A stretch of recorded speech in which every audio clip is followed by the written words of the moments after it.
ఈరోజు బడుగు బలహీన వర్గాల ఆశాజ్యోతి మహాత్మా జ్యోతిరావు పూలే గారి వర్ధంతిని పురస్కరించుకొని పల్నాడు జిల్లా నర్సరావుపేట కేంద్రంలో ఉండబడినటువంటి మహాత్మా జ్యోతిరావు పూలే గారి విగ్రహానికి పూలమాలలు వేసి ఘన నివాళులు అర్పించిన అనంతరం ఏదైతే మాలమహానాడు కమిటీ ఆధ్వర్యంలో మహాత్మా జ్యోతిరావు పూలే గారు ఈ దేశంలో ఉండబడినటువంటి బడుగు బలహీన వర్గాలతో పాటు దళిత గిరిజనుల బహుజన మైనారిటీ వర్గాలకి విద్యను అందించడంలో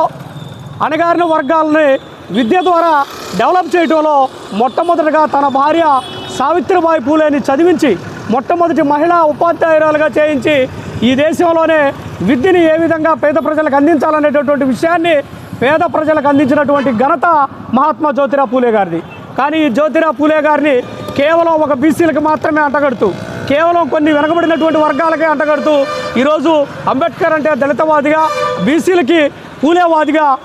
అబ్దుల్ కలాంని మైనార్టీల వాదులుగా అంటగడుతున్నటువంటి పాలకులకి స్వస్తి పలికే దిశగా ఏదైతే డాక్టర్ బాబాసాహెబ్ అంబేద్కర్ గారు భారత రాజ్యాంగం రాయడానికి ముందు ఆయన ఎదుగుతున్నటువంటి బాల్య నుంచి ఎదుగుదలలో మహాత్మా జ్యోతిరావు పూలే మాకు ఆదర్శనం అని చెప్పినటువంటి ఆ మాటలు నేడు ఈ దేశంలో, ప్రపంచంలో జ్యోతిరావు పూలే గారి ఉనికి, జ్యోతిరావు పూలే గారు చేసినటువంటి ఆశయాలను ఈరోజు ప్రపంచవ్యాప్తంగా కొనియాడుతున్నటువంటి సందర్భంలో పూలే గారి విగ్రహాలని, సావిత్రిబాయి పూలే గారి విగ్రహాలని, ఈ ఆదర్శ జంట విగ్రహాలని ప్రతి జిల్లా కేంద్రంలో ప్రభుత్వ ఖర్చులతో ఏర్పడే దిశగా ప్రభుత్వమే కృషి చేయాలని, ఈరోజు విద్య ఈ దేశంలో ప్రతి ఒక్క పేదవాడికి అందుతుందనంటే, ఈ దేశంలో మహిళలు స్వేచ్ఛగా తిరుగుతున్నారంటే కారణం జ్యోతిరావు పూలే, సావిత్రిబాయి పూలే అనేటటువంటి విషయాన్ని గుర్తెరగాలని ఈరోజు మహాత్మా జ్యోతిరావు పూలే గారికి ఘనంగా మాలమహానాడు కమిటీ నుండి నివాళులు అర్పిస్తూ ఉన్నాం.